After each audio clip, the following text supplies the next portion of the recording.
with Professor Hans Björk. So, Professor Hans, you can enjoy the students with the subject, okay? Thank you. Thank you. Dear Borås. Actually, what I will do today is to finish this introduction. And I will as well talk a little bit about sustainable waste management as the second part. LCA, of course, I don't expect you to understand the concept completely in such a few time. Of course, it's very short. But this will give you an idea about how you can work to minimize the environmental impact.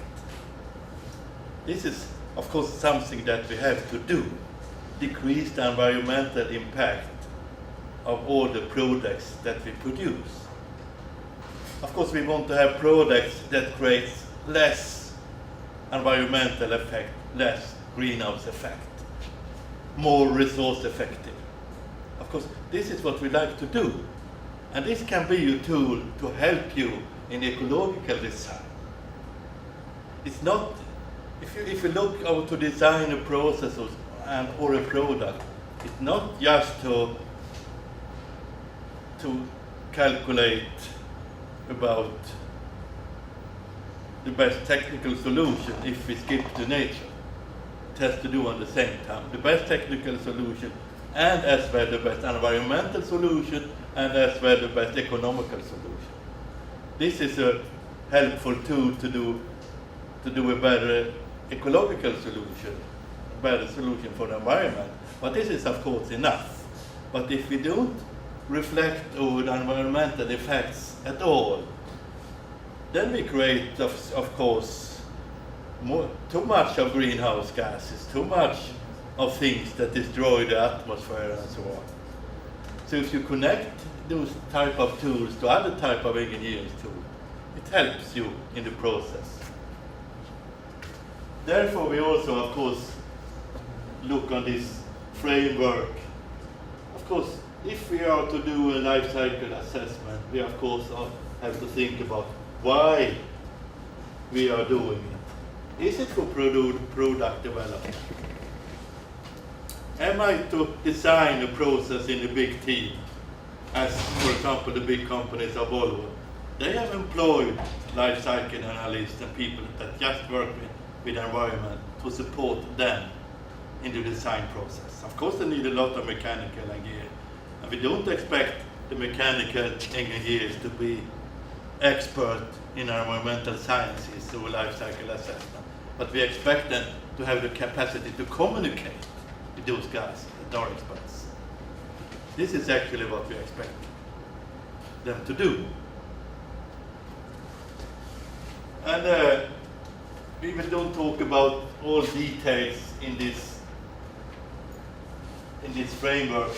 We discussed about goal and scope, and we discussed a lot about functional unit. Functional unit and function is of course critical if you shall compare different solutions. Otherwise we will do unfair comparisons. We discussed a little bit about eventual analysis, and we as well discussed a little bit about impact assessment and interpretations to that. And we will also, as I mentioned, discuss about sustainable waste management. What does we mean with that in our country? If we are looking on an eventual analysis, we have to construct a flow chart that we have discussed a little bit. And we have to collect a lot of data for all the activities in the product system, followed by documentation of the collected data. And after, we do calculation of the environmental loads of the systems in relation to the functional unit. So we have a functional unit, we calculate all flows in the flow chart in relation to the functional unit. And after that, do a data collection for all the activities in the product system. How could this look like?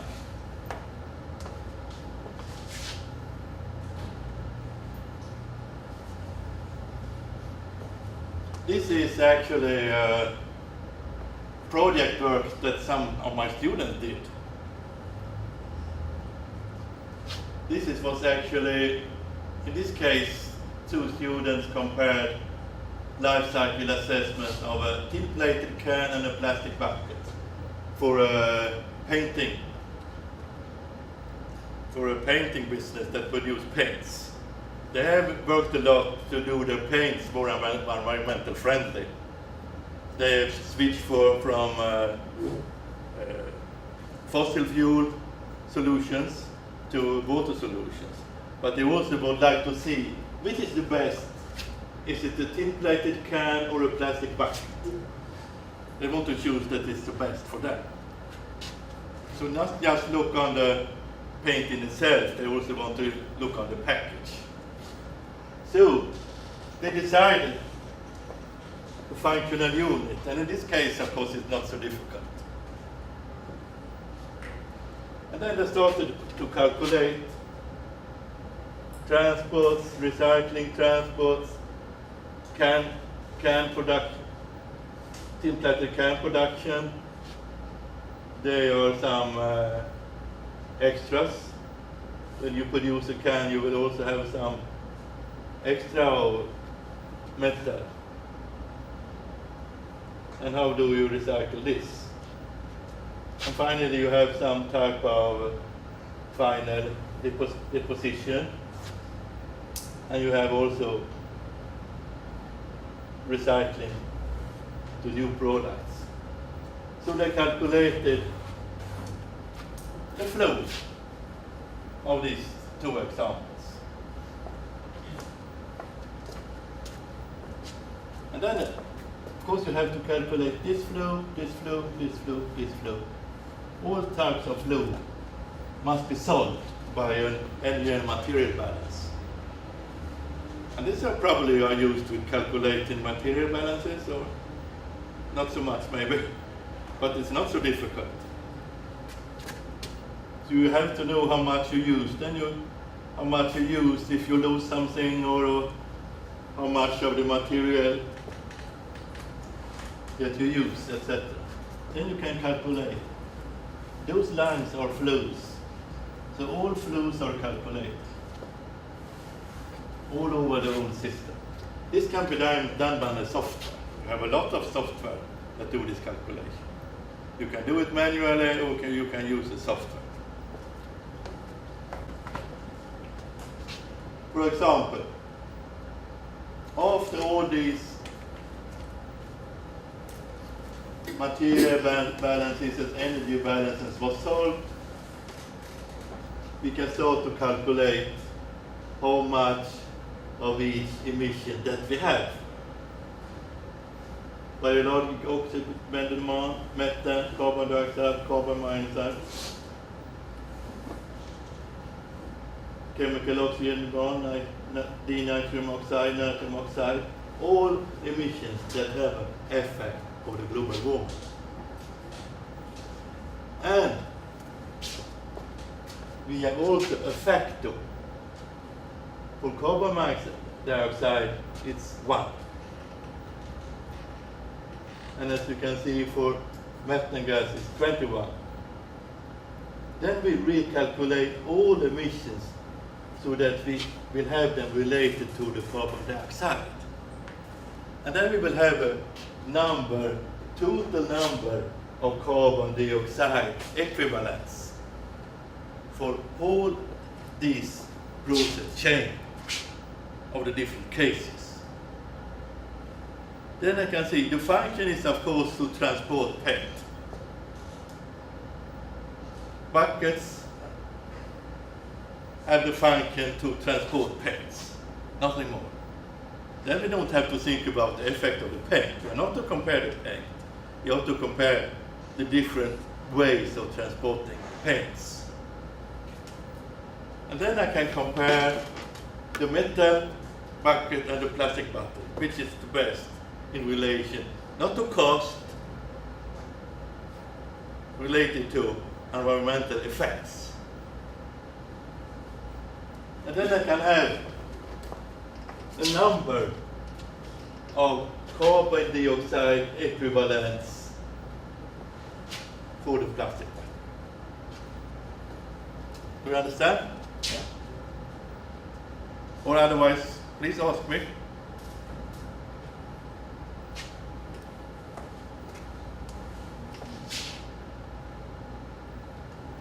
And as well as saying, for the other case, all emission that we have that affects the greenhouse effect, emission factors,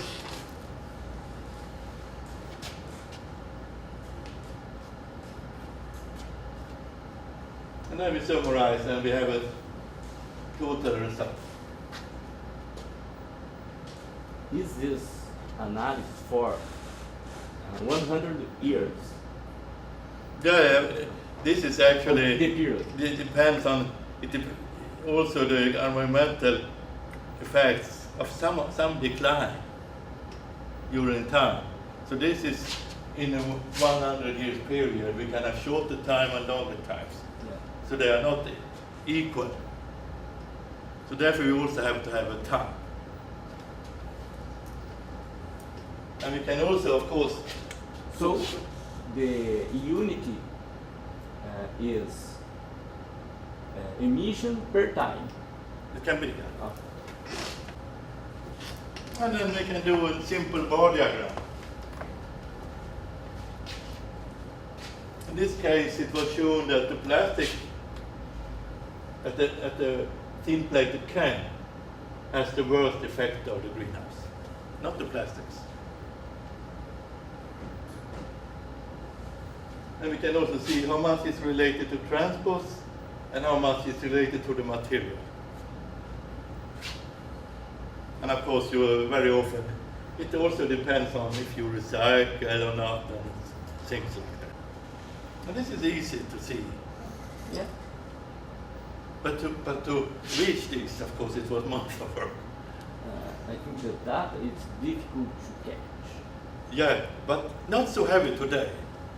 It's actually, now they have worked with life cycle assessment roughly for 15 years or something. So we have a lot of databases where you can go and, of course, the software is easy to use. Then they have, of course, communication with the databases.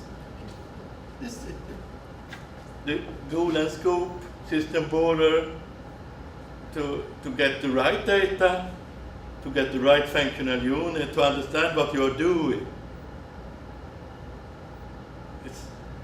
And then sometimes, of course, the data are missing.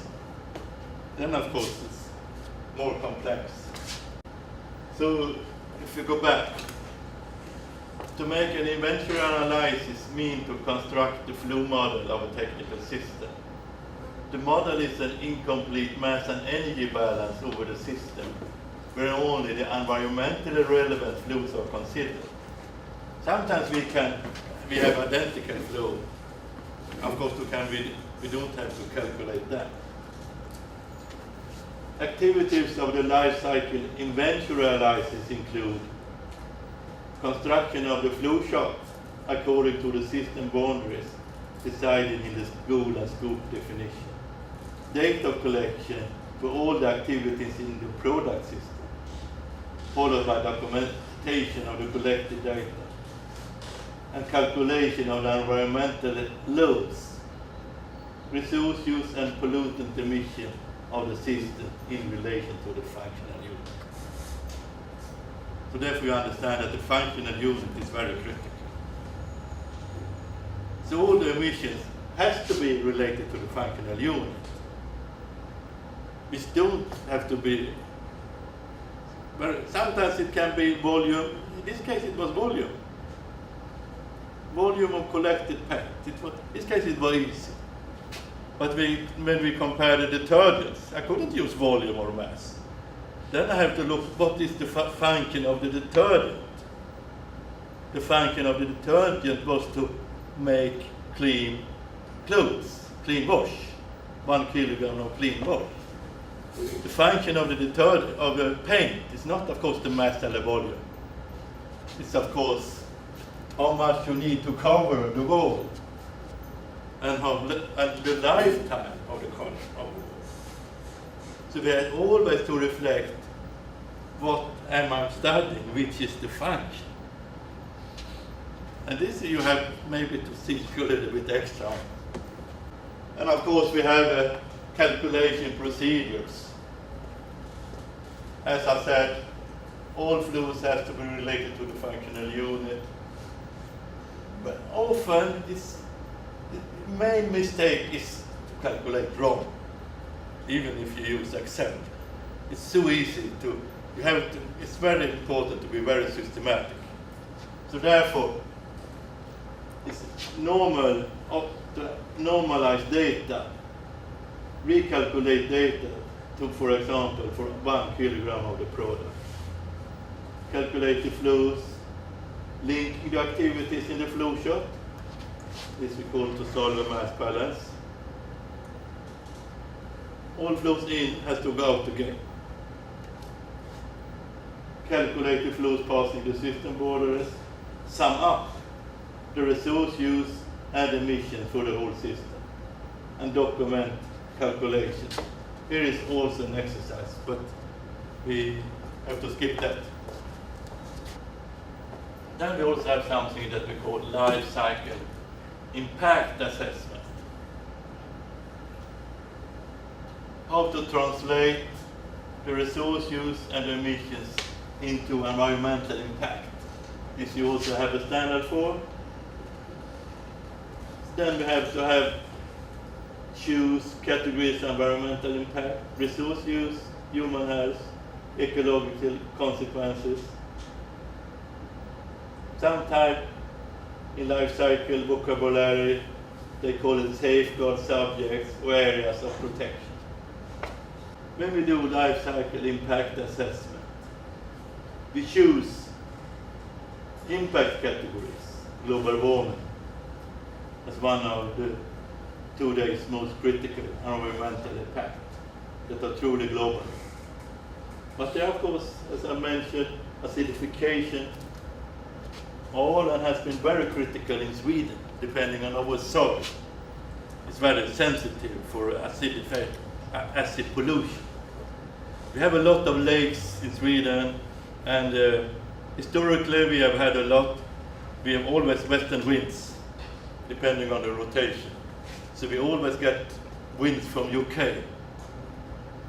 And UK didn't care so much about pollution in the older time and was very early industrialized. So they polluted a lot of sulfur dioxide. They used a lot of coal and they polluted a lot of sulfur dioxide. And sulfur dioxide will be transformed to sulfuric acid. So we had a lot of sulfuric acid in the western part of Sweden that made our soil and our lakes very, very acid. And they killed all the fishes, everything. We had a lot of completely died lakes. But then we started to use calcium carbonate to helicopters spreading calcium carbonate to make this neutral.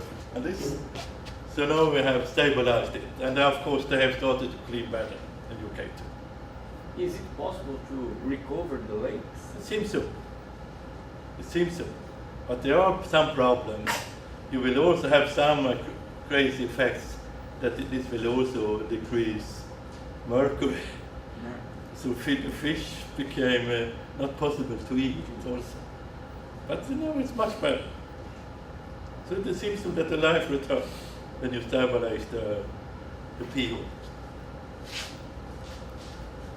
But when we do classification, then we are sorting out the eventual results to the specific impact category. This was what I showed in the earlier diagram. sorting out the eventual results to the respective impact categories. This is what I showed in the table. All that has an effect of global warming was collected. I can do the same with all types of emission. I collect them to the category that they belong to. Then we do a quantification. This I also made in the table. The emission has different effects. And sometimes this is weighing this is more difficult than crazy. I will discuss this a little bit later. Weighing is if you have to compare two systems. One system that is the worst in human health, and the other system maybe is worse in global warming. Which shall you choose? Sometimes it's not easy. Then you use the weight. Then you have to find a way to compare different systems. Sometimes it's easy. You can see that this is the worst in everything. But when there are some are worse in that and some are worse in that, then you cannot use science anymore. At least not natural science. Yeah. This is the only science.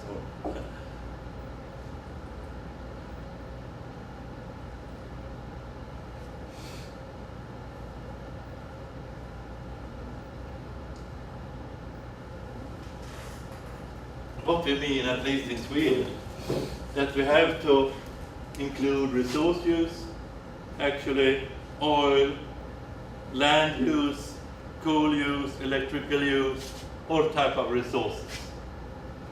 And as well human health, and as well ecological consequences, global warming, of course, today. No one can skip this. Acidification, at least in Sweden. Eutrophication, I think it's also global, I would say, more or less. Of course, we have a lot of rivers in Brazil that has too much of nutrients inside. And this, of course, we have to think about. If you look on the Baltic Sea, if you know the Scandinavia or something,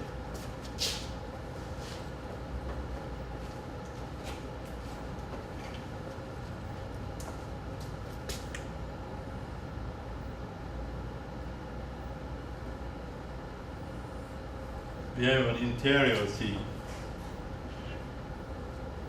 Here we have Finland, about here you have Russia, here you have Germany. This is the Baltic Sea.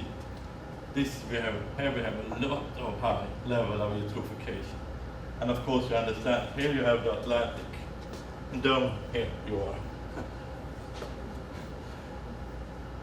Here you have two less streams that change the water.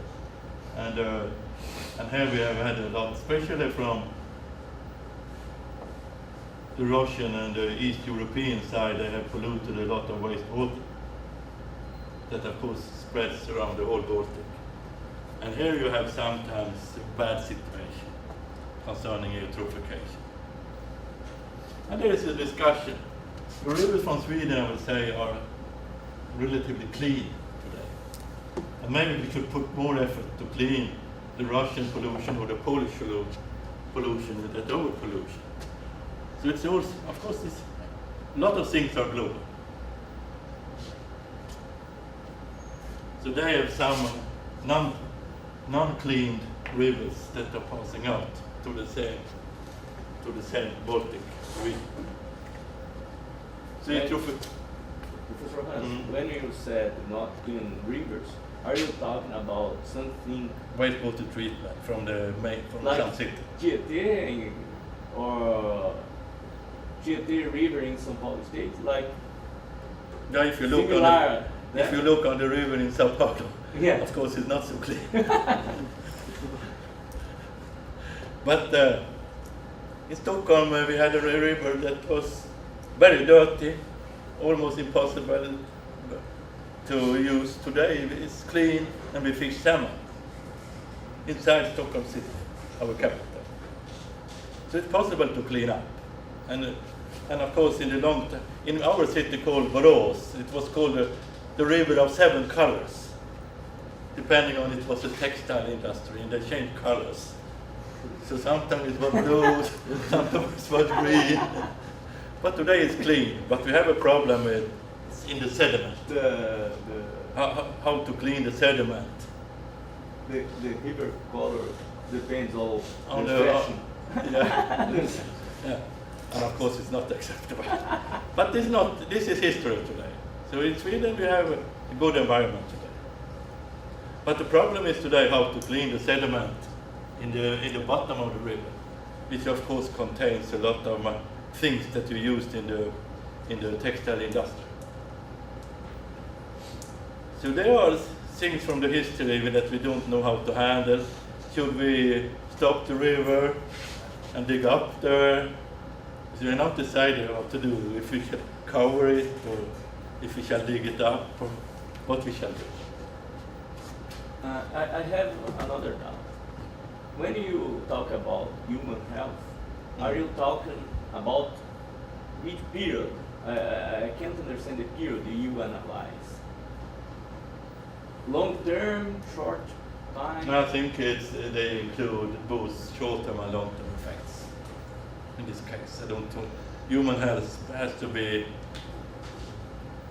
You have to check it both for short and long term.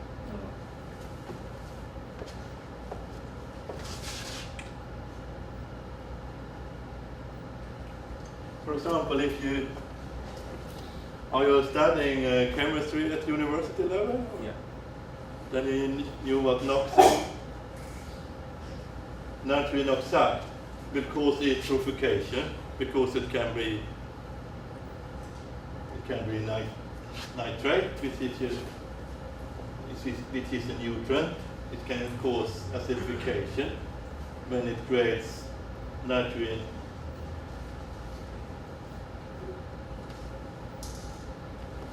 I don't remember the English name at the moment. Nitric acid and food oxidant. So one pollutant can create a lot of different effects, both eutrophication, acidification, and food oxidant.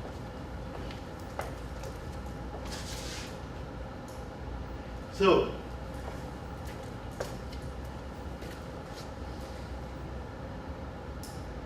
if you look on acidification, in the case of acidification, we express everything in proton equivalents.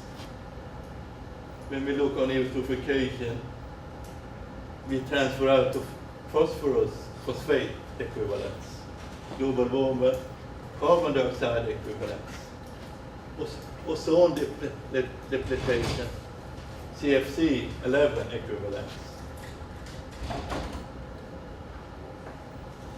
So we can transfer everything to one number.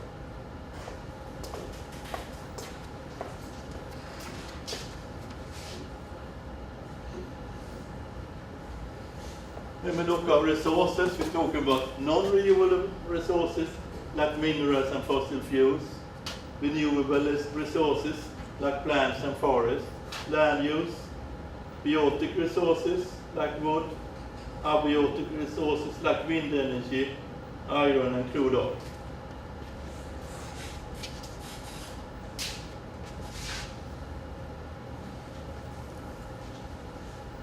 So now we understand what we did. I chose the good functional unit, I solved the material balances, I calculated all the emissions related to the material balance and the flows. I expressed all emissions so that they could be comparable. And then I made a summary. It's not so strange.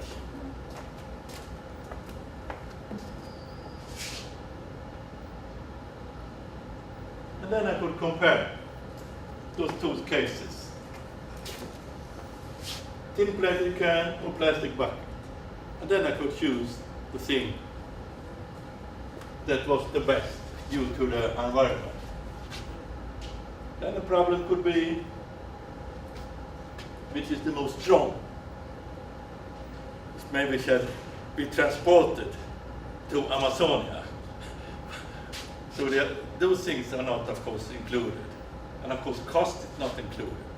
But you can also do life cycle cost as well. And then you can do life cycle cost and compare it with life cycle assessment. And then you can see which of the UIDs could be possible to do.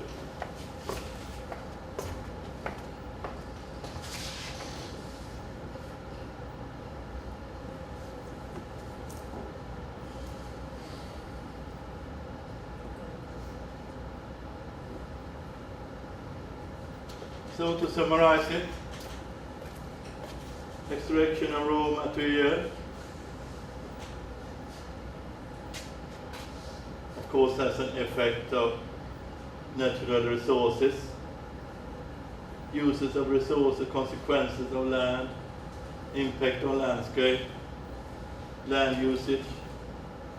We have a lot of emission, global warming, ozone depletion, acidification, etc. Emission also, of course, very often has also an effect on health. Sulfur oxide also has an effect on the health and as well an effect on nature. Then we can do an environmental profile of the product. This is something that is common. When you buy something, you can also see which environmental effect this product has. As you can see on cigarette packets, you at least promote somewhat which health effect it will have. And of course you can as well put on things on the product, which environmental effect does it have. So this has not completely been introduced, but one discussion is to have environmental labeling on all type of product. That you also, when you buy something, also at the same time understand which effect of the nature it has. Of course, you have in food, you have some small things ongoing. This is organic food. I think you promote this organic or food that has been treated by poison or things like that. So I think this will come. Are you talking about a red label, for example? Yeah, maybe you can have, maybe you can see how much greenhouse effect it will have or something like that. You describe all the items. Yeah, Okay. or maybe a number. This is this is actually developing at the moment. So this is not completely introduced; it's still developing. But you have a lot of when you read on a product, you have information about the content, but you don't have any information about what it will cost. We have a similar idea in the products about the electricity consumption. Yeah. You have this product is in the A class Yeah. or B. Yeah. This we also use, for example, when we buy washing machines, and I think this is worldwide. Fridges, you can see this is AAA or A or B. So this is some type of labeling.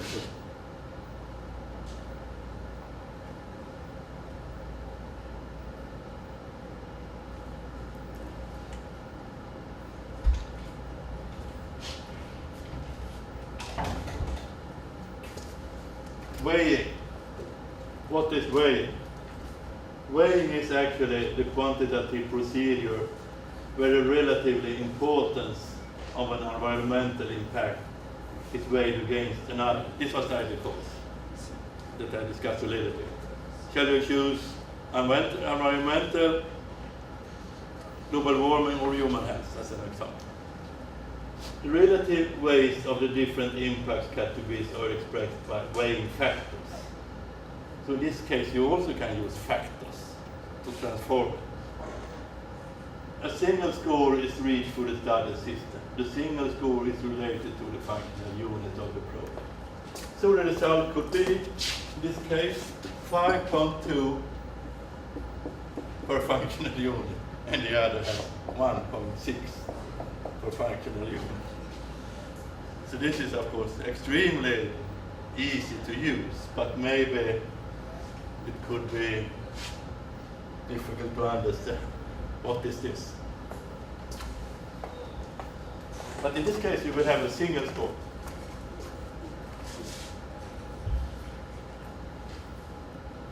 So each pollutant and resource has its own weighing index. The single score is environmental load multiplied by the weighing index.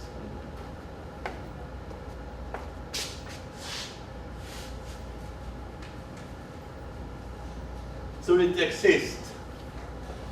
Ready-made life cycle impact assessments methods that are easy to use even for people with poor environmental knowledge. These methods differ in their scientific background about environmental as well ethical and economical and ideological values are included. Therefore, the use of weighing factors are not accepted by all. They are, for example, outside the standards. When you have global warming, you are still in natural science. If you calculate right, if you choose the functional unit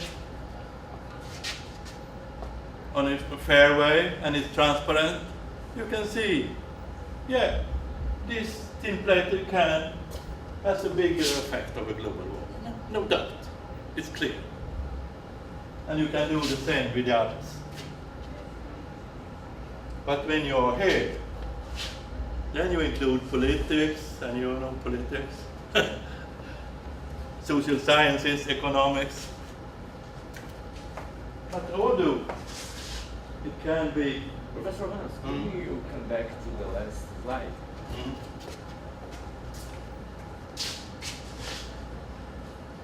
This one or Next. this? Yes. Why these methods differ in their scientific background? Therefore, this is what I'm to show. I will show some examples.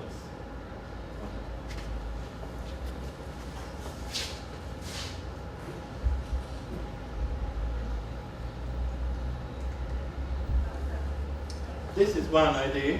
It's called Eco Indicator 99. It was developed 16 years ago when the LCA started, more or less. This eco indicator includes ecosystem health, human health, resource use, and weighing according to cultural values.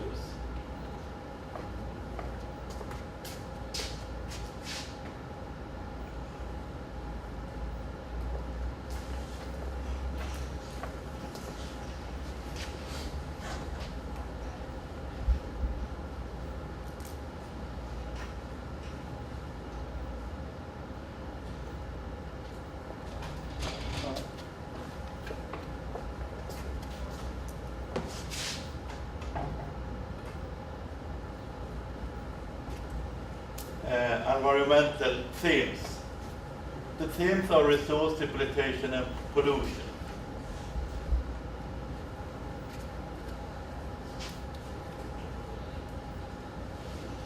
If we look on, for example, resource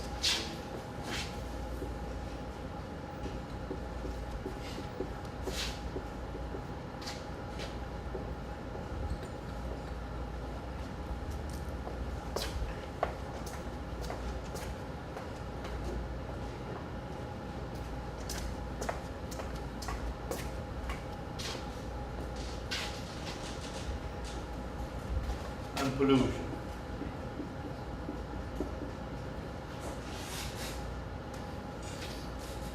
What I have chosen in the Netherlands is to have an expert panel deciding the weighing factors.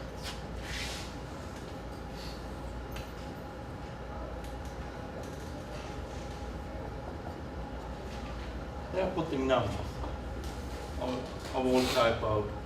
No, iron is not the huge problem. Iron is a common metal. You have a lot of iron in the soil. But if you look at indium is to be used in electronic industry. It's an earth metal. It's very unusual. Of course, it has to have a higher number in the risk related to depletion, resource depletion. And in Netherlands, there are professors sitting and discussing and looking on what they knew about the resources and putting numbers. And you can do the same on as well the pollution. Today, the global warming is very critical. We have to have a high number. We can destroy the possibility for all human beings. Then they put a high number on global warming. And even if acidification is bad, it's not as critical as global warming. So therefore they put different numbers due to the knowledge of science and climate, etc. So in the Netherlands they use an expert panel. The fact that it's based on political and environmental targets. Until 2020, we shall reduce the oil consumption with so and so. We have to start to recycle indium, which is critical for the electronic industry. And we have to, as well, gold is a problem, but iron is not as critical. So therefore we have decided, of course it's experts that have chosen these political targets, but so the political environmental targets, of course, have a lot of knowledge behind. But then we have chosen political environmental targets to calculate the weighing factors. I think this is okay.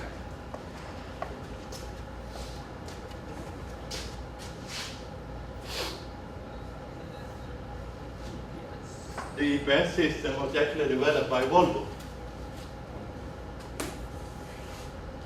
5 safeguard subjects were chosen: human health, biological diversity, ecosystem production capacity, abiotic resources, culture, and recreation values. And in this case, the weighing factors are related to the willingness to pay for protection of these safeguard subjects. And this is, of course, also interesting. I really care that we will keep as many pieces as possible in the rainforest of Amazonia. Maybe. Of course, as a Swede, of course, want to like to keep the species to continue to exist. But how much? But I'm not willing to leave my house. But of course, I'm willing to do something. In all these cases, I'm willing to do something. And therefore they have made a lot of interviews on people on this. And then it also affects the price of the Volvo in some way also. So the Volvo will be constructed a little bit in relation to the result of the life cycle and assessment and these points.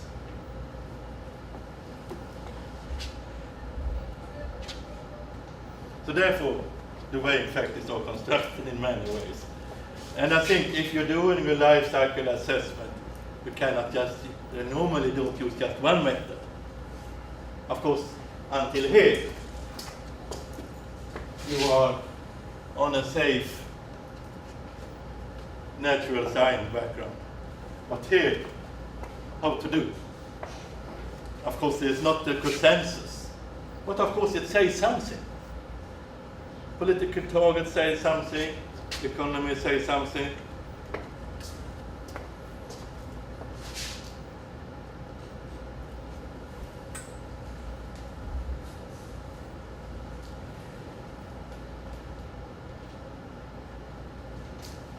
The process of assessing results in order to draw conclusion is called interpretation.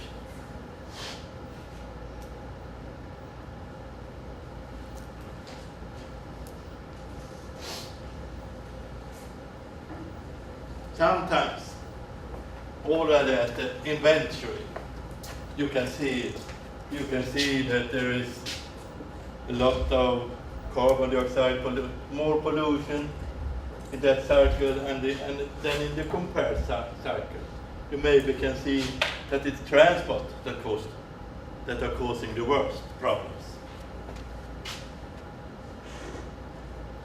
So you can, all at the inventory, see a lot of things. You can see where in the life cycle, if I'm just studying one life cycle, where should I put my effects? Maybe it's totally dominating during the transports. Or maybe there is one single production unit that caused the problem. Really, I don't discuss. But someone asked about statistics, and of course you have to do a lot of statistical analysis to understand what you're doing. Robustness, etc. Sensitivity, and critical reuse. Life cycle assessment, if it's public, it has to be totally transparent. So of course the tin plate, the bucket producer will be crazy if people choose the other product if we don't think if it's fair related to transparency. But if we can see it's very, very transparent, you can see that the number is correct and that experts have done a critical review. Sorry, I can see that my product is the worst at the moment, but we will start to recycle it, etc., etc. So of course it can drive the process to a better environment too.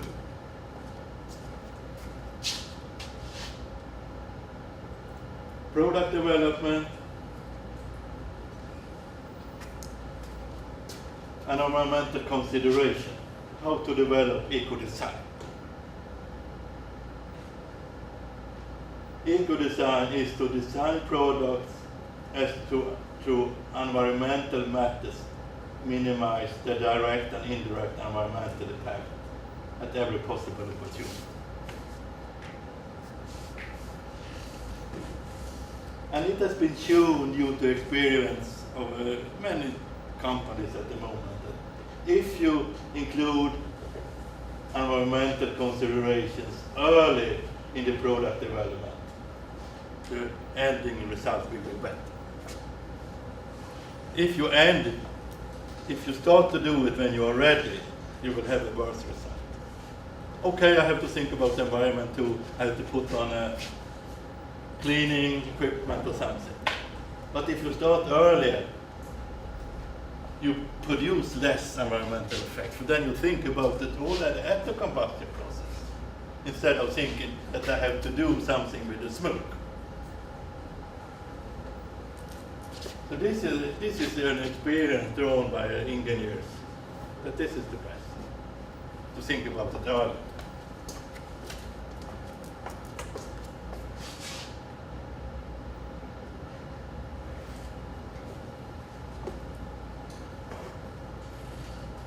This is also a dilemma. The dilemma of using ordinary quantitative LCA during product development is that there is a lack of data and no concrete design to study during the early. You don't have the data, how shall you do an LCA? Towards the later processes, the problem is different. there is seldom enough time for concluding and say, oh, I have to, my limit is the 1st of November.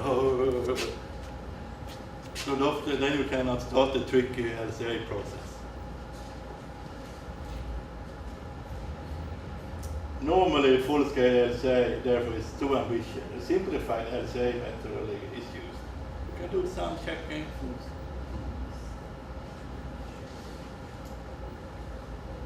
And of course, you have to think about material minimization versus durability as well. If the house crashes, but don't use too much. Remarketing.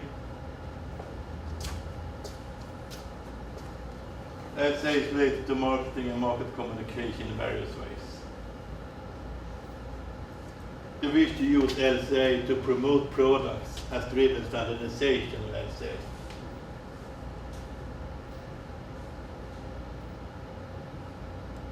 Why?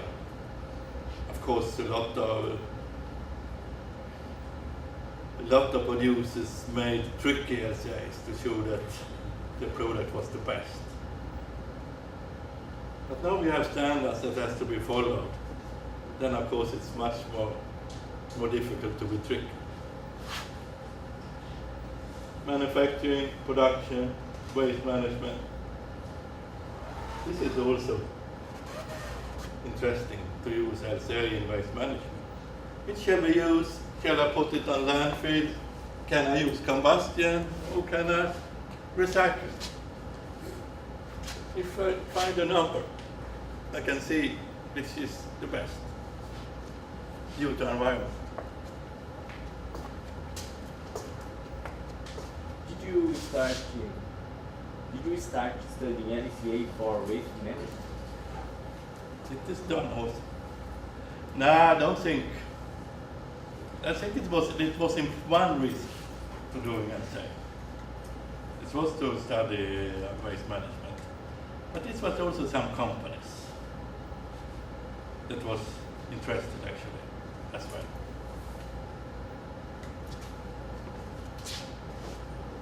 Detergents was very discussed.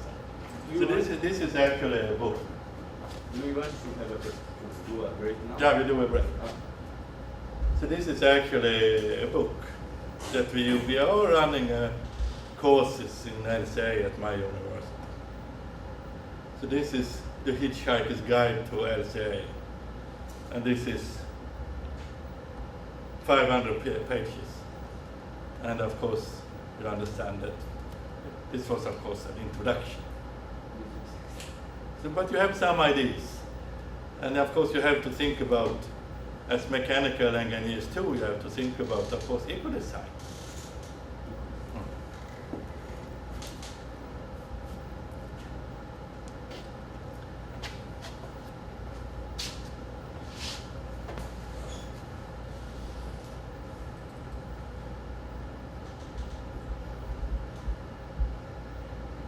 And there is a lot of standards too, but this is for courses.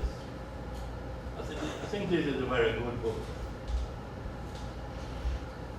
that can be read.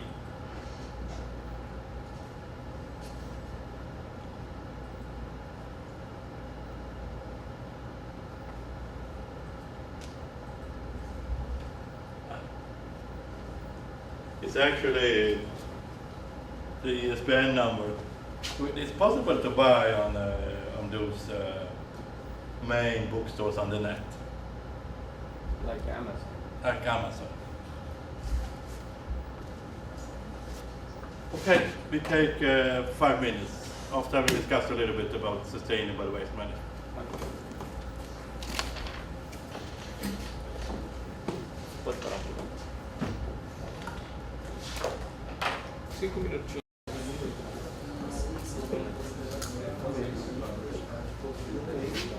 This was actually published in Bacharelado magazine. They made a comparison of Borås, Suécia as a good example of waste management, and they compared with Napoli, Italy as a bad example of waste management. This is actually our city in winter. where we have some snow. Sun.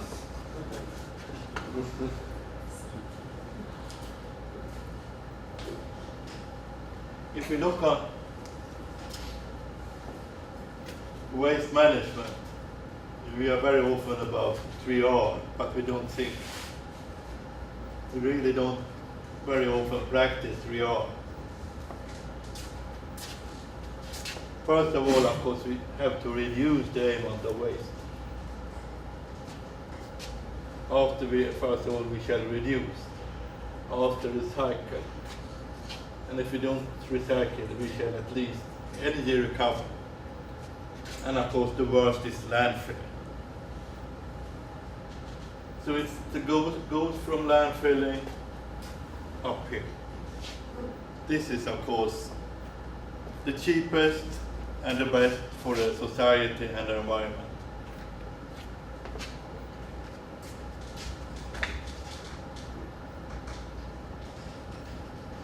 This is actually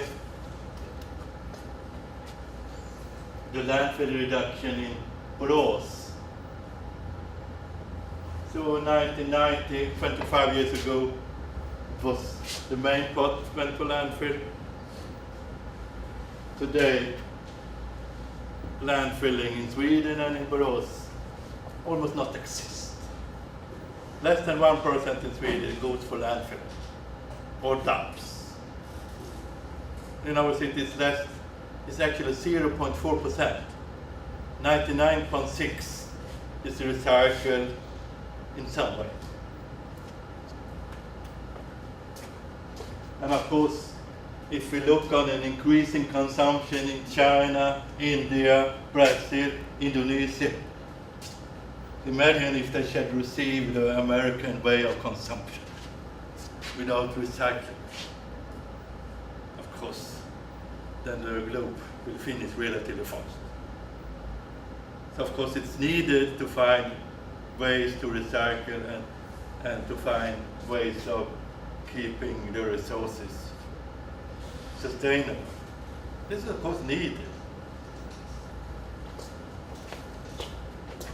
I actually talked in Rio +20.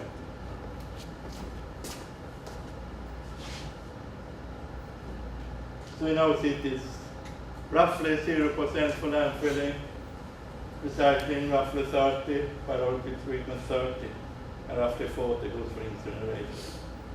But it is not incineration to destroy. It's incineration to produce energy, electricity, heating, and as well cooling. So we do not use electricity for cooling. We use pipes in the ground, distance cooling. And distance cooling in pipes, we use heat to produce cooling. As engineers, you understand that this is possible. You have an absorption method, and you absorb energy to a material, and then of course it will be cooler. Then you recover the material by heat. So we have a very well controlled incineration process that as well produces chilling.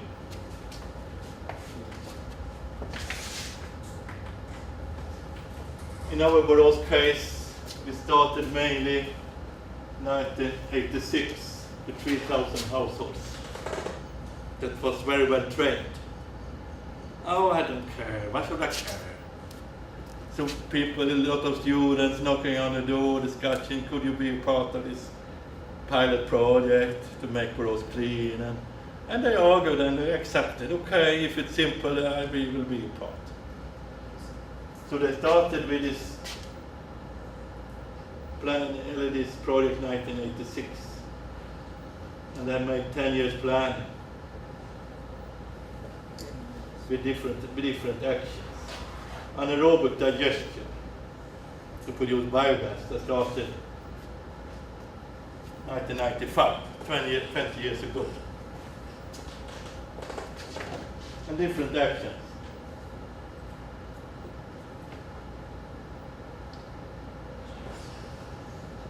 If you look at Europe today, you can see that it's mainly 5 countries that has similar, that has left landfilling or dumping. It's mainly the Nordic countries. If you look on developed countries like United Kingdom, they still have a lot they put on landfilling. Italy, Spain, they put about 50% to landfill. But it is said that Sweden are doing the best external media. If you look on the former East European countries, they are roughly not started. How is it? How much is it in that goes for landfill in your country? Do you know? I don't know. Something like here. I think it's usually similar. Greece, Portugal, perhaps. I don't know the correct number. There's been a lot of laws. And we have actually one company in Borås that produce heating, cooling, biogas, hydropower, waste management, drinking water, wastewater treatment, electricity, all the things that a city needs, how they do it.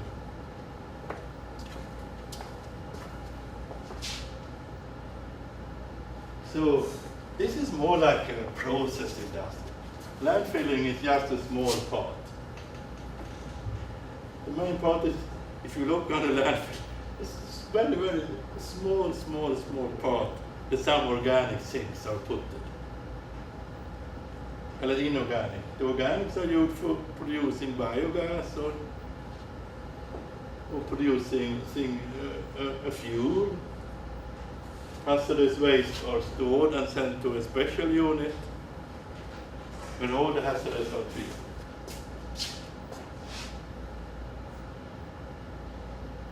Close to in our home, we have 2 bins, one white, two bags, one black bag and one white bag. And close to where we live, we have recycling stations. And in some other places, we have recycling centers. In the black bag, I put food waste. In the white bag, I could think things that could be incinerated. Close to where we live, we put glass, paper, plastics. And if I want to get rid of a fridge, I go to a recycling center.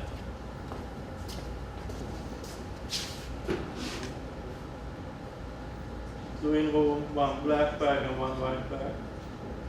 All here. And those are actually, this is sent for energy recovery. Those are sent for biogas production.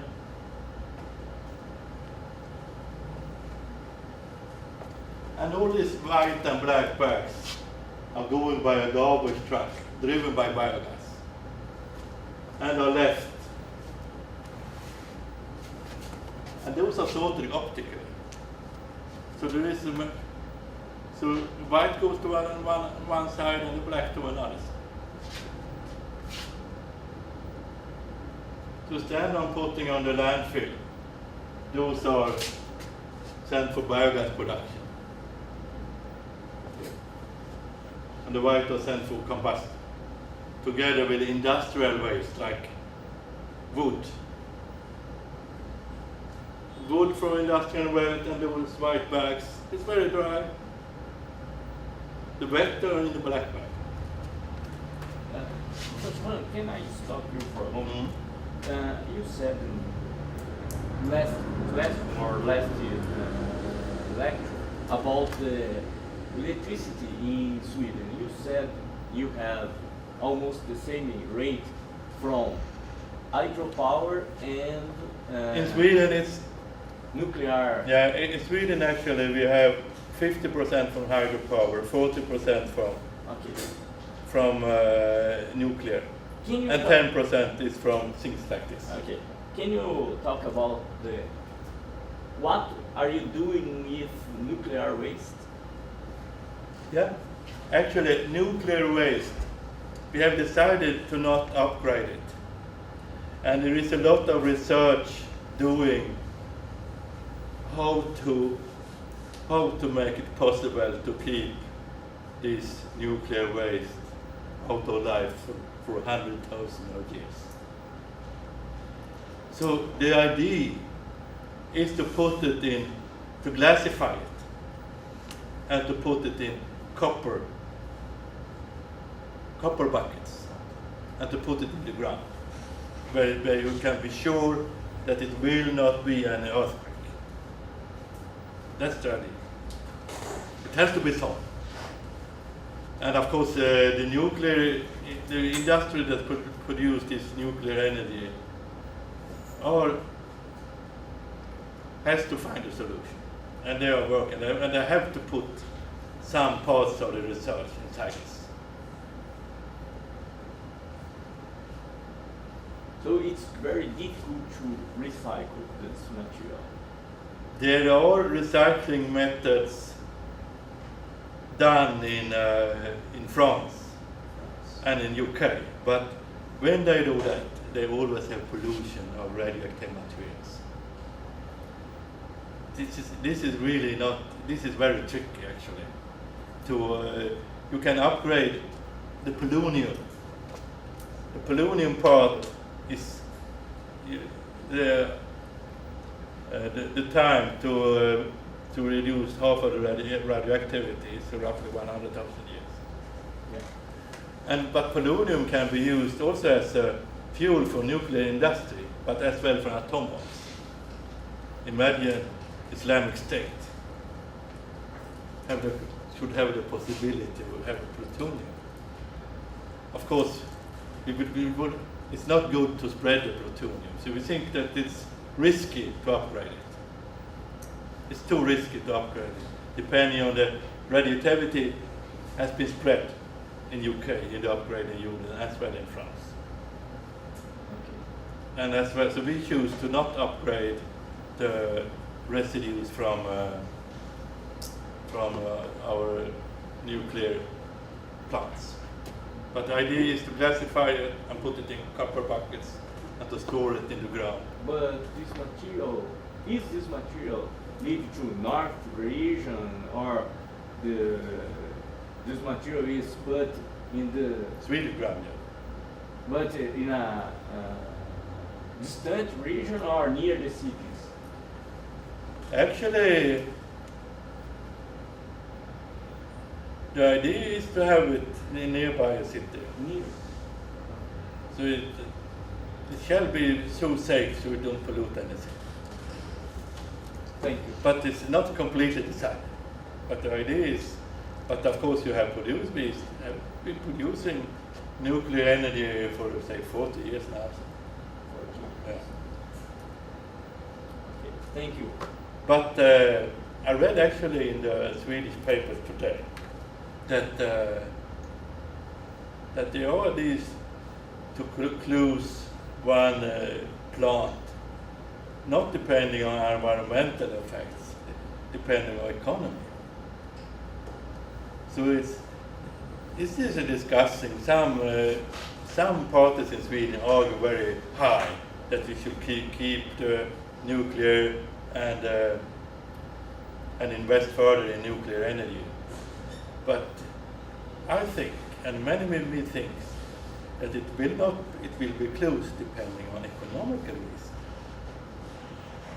So in Finland they are actually doing a new reactor, but it's very expensive. It's not a cheap energy. It's more cheap with eolic today. The eolic, the wind energy, have been developed so far, so it's cheaper to produce. So I think it will leave depending on economic reason, not depending on environmental reason, but the storage, of course, in any way has to be solved.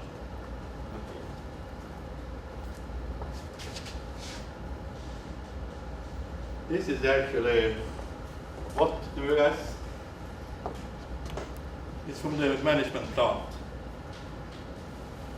What do you think it is? This is actually anaerobic digestion of food waste in the biogas. This is biogas reactors from food waste. This is how it looks like. So here you have the black bags, the content of the black bags, and as well other sources of food waste from slaughteries, supermarkets that goes inside here to produce biogas that can be upgraded to vehicle fuel. All buses in our city are run by biogas. The bottom product is the fertilizer that are spread back to the farms. So we're closing the loops. Food waste, not to landfill. In landfill, the same process will occur. If you put it on a landfill, you will pollute methane gas, they go to the atmosphere and create greenhouse gases. If you put it in a bus, you can run the bus by the same biogas that pollutes the atmosphere. And you will avoid diesel.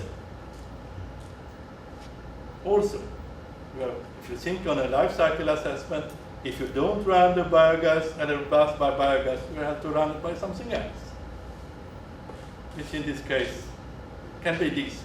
So you avoid diesel, you avoid methane gas pollution, you avoid fires on the landfills. And you avoid as well synthetic fertilizer. Am I right? There are 59 buses in Borås. How could you know that? Have you seen? Yeah, I think I saw in some. Oh, this was impressive. You have a good memory. Solid waste collection cars, 59 local buses, and a number of office cars and private cars.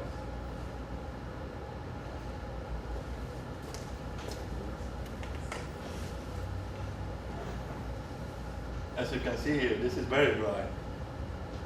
Good heat value. It's a good heat value. Why you put a good heat value, something that has a good heat value on a landfill? Do you put oil on landfills? Yes, you do. Indirectly. And of course, it's crazy to don't use something that has a good heat value.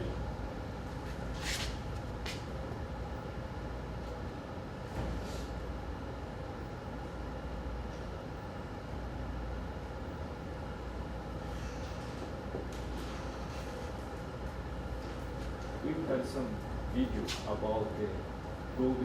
Yes, I will end with the gold. And this is actually close to the city center. No pollution.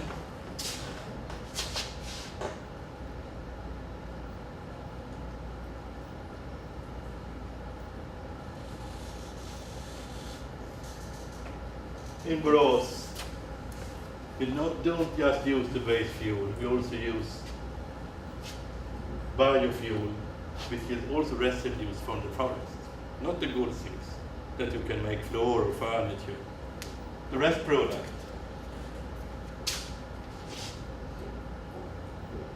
This is actually a combustion unit. And we produce a lot. Electricity, 132 gigawatt hour, 632 gigawatt hour of district heating, and 10 gigawatt hour district cooling. 53 customers use the district cooling. Supermarkets, big computers, computer rooms, the hospital. Yeah. So you don't need to use the electricity driven. We use waste to cool.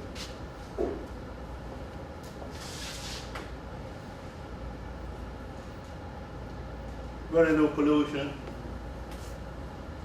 Dioxin you have heard about, which is very poisonous. It's mainly, but have you studied energy technology, combustion processes? Yeah. As you know, it's very related to the temperature. So by controlling the temperature, you can avoid dioxin production. And this is a dry fuel. The waste fuel is very dry. It's actually, we need actually to input water inside the combustion process, depending it's too dry. And in Sweden, we also use heat and power production. The condenser is at 2 bars. So therefore the cooling water is transported around the city to heat up. So we use the cooling water. Yeah. So the cooling water is actually used for heat up the main part of the houses. And the cooling process is an absorption process.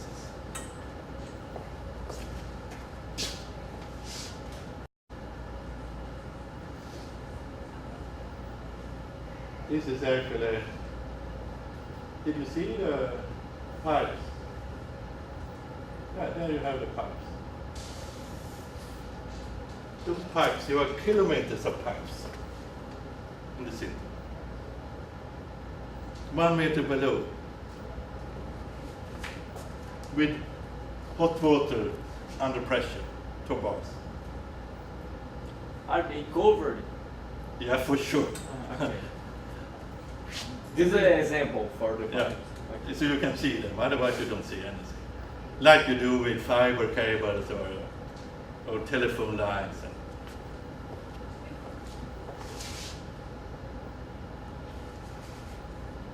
And here you can leave, this is the recycling centers, fridges, electronics,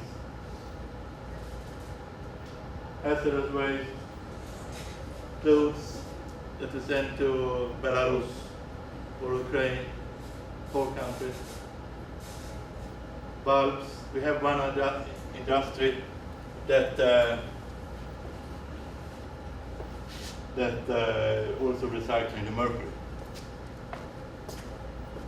But it's not a good, but the producer responsibility makes it to them to do that.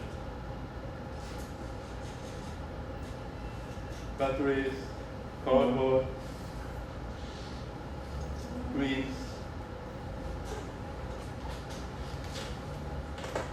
This is my favorite. I need to work there. This, as you can see, is from electronic waste.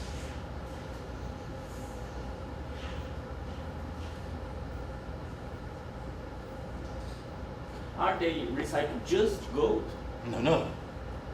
Bara All the metal? yeah, for sure. No, not all of, some earth metal need more research. Okay. Like indium and things like that. This is not true. This the movie is some years now. So today it's 75% of the gold. This Boliden, this is actually a mining company from northern Sweden, which has a good profit. It's it has increased a lot in the stock market, and it's used a lot of electronics to produce gold. 25% they take from the ground, and 75% from the electronic waste. And they are doing good business. They as well recycle copper. There's also a copper mining company, but the level is a little bit lower than for the gold. And this is actually Stena Metall. It's probably the leading group in recycling in the world. It's a Swedish company. They are doing good business, on good money. And they, for example, have cars, shredders, cable recycling, plastic separation. And we are running projects together with them in recycling. It takes some minutes just to destroy a car. Have you seen a car shredder? They put in a car, Ah, and then it's just material. okay. It's amazing to see, actually.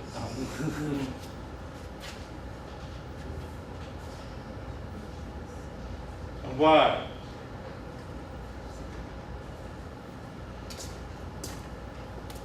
Legislation, of course, but that's well material. Well.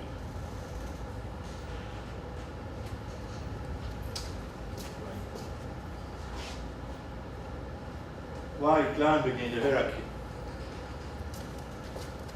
Plastic and oil has almost the same heat value. Why recycle plastic then? We use so much of oil to produce electricity. Then we can send the plastic directly. No. The heat value is the same, but if you look on the sophisticated plastics, you would put 9 kilograms of oil to produce 1 kilogram of plastics. Between 2 and 9. So you have an added value in the plastics. So therefore we shall climb with the hierarchy and recycle more. But if you compare, plastic has the heat value the same as oil. Why then send it to landfills? It's of course crazy. But better to recycle. Okay.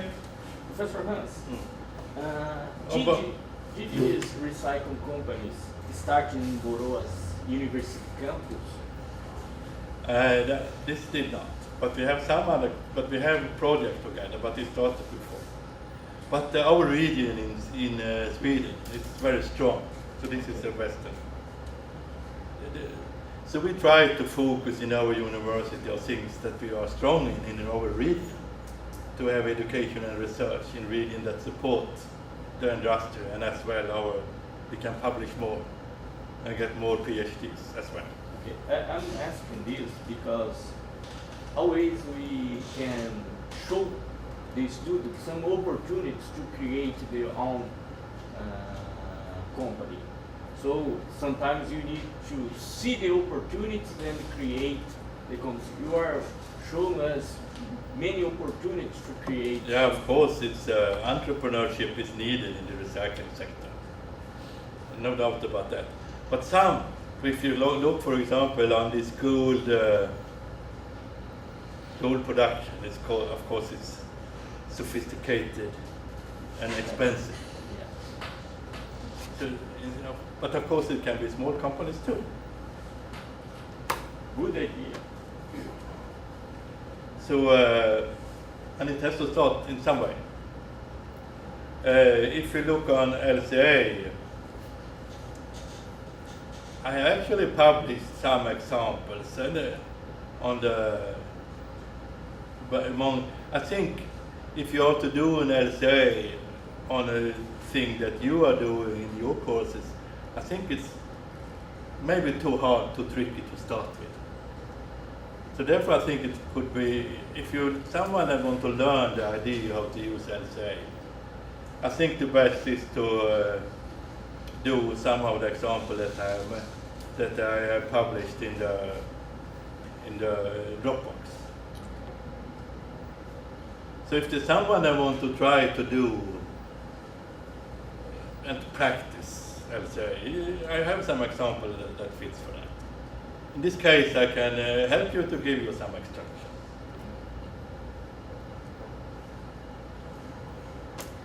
Any doubt? Any questions? Hard to follow this crazy Swedish accent. You get used to it after some time, probably.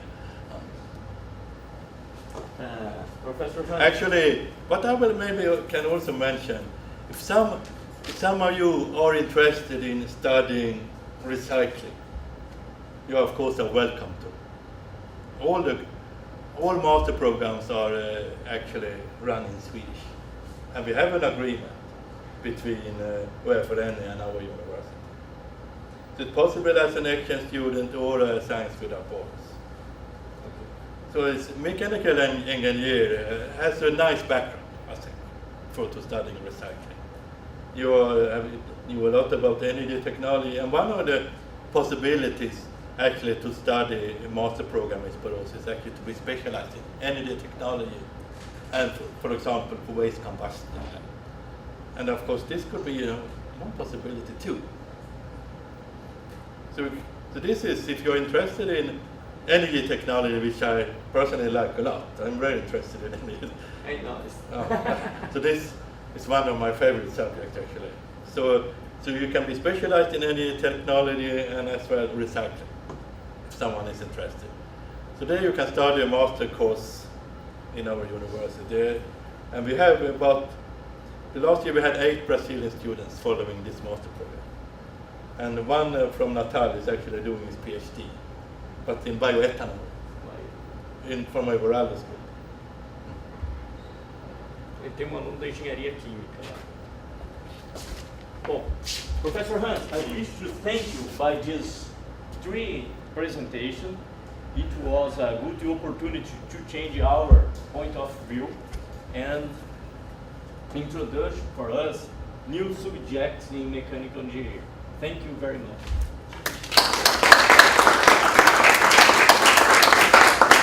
Thank you. So warmly welcome if you're interested. You can study, and I have another figure with the energy technology program. Okay. So thank you. It was nice to hear you listening on me. Hopefully not too boring. So thank you.